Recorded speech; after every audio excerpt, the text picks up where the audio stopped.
Everyone. Today we will discuss the fiscal policy during the Aquino administration, the 1986 Tax Reform Program.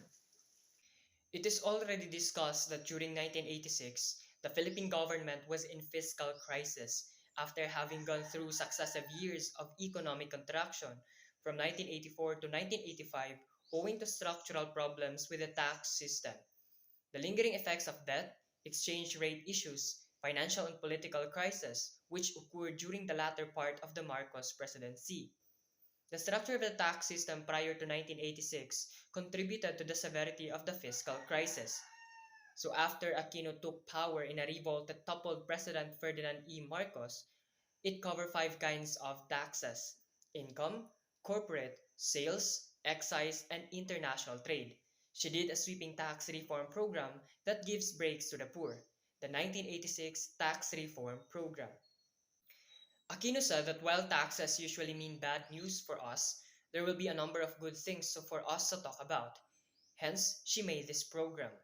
The program offered Filipinos with substantial amounts of money abroad to return the reserves to the Philippines at a 10% flat tax. It is designed to meet one of the three critical conditions set by the International Monetary Fund in exchange for assistance to the debt-strapped government.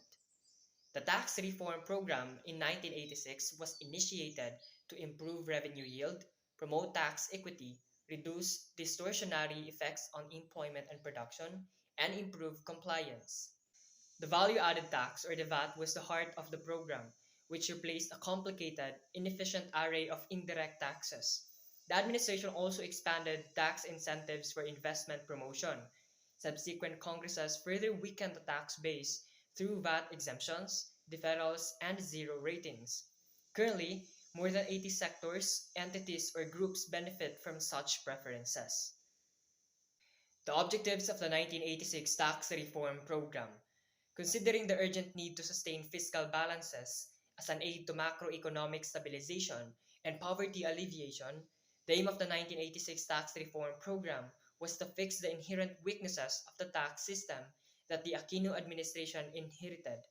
The tax system was so bad that the authors of the reform dubbed the 1986 tax reform programs as tax reform without tears. More specifically, the objectives of the 1986 tax reform program was to improve the responsiveness of the tax system, promote equity by ensuring that similarly situated individuals and firms bear the same tax burden, promote growth by withdrawing or modifying taxes that reduce incentives to work or produce, and improve tax administration by simplifying the tax system and promoting tax compliance. The formulation and approval of the 1986 tax reform program took place under a unique policy regime, the 1997 Comprehensive Tax Reform Program. Compared to the circumstances facing President Corazon Aquino, President Ramos faced a very different fiscal regime at the time of his tax reform program, given that both tax and expenditures were relatively good as a percent of GDP. The tax system wasn't broken, so what was the main reason for reform?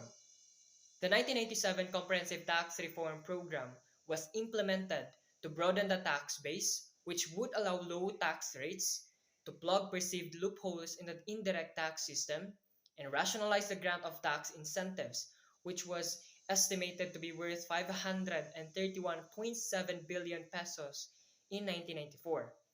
Other motivations included simplification of the tax structure, minimization of leakages from undeclared revenues, overstated deductions, and corruption, and to make the tax system more elastic and ease tax administration, and enhancement of the progressivity of income taxes to achieve better income redistribution. That's all for my report. If you want to delve deeper about this topic, these are the links that you can read.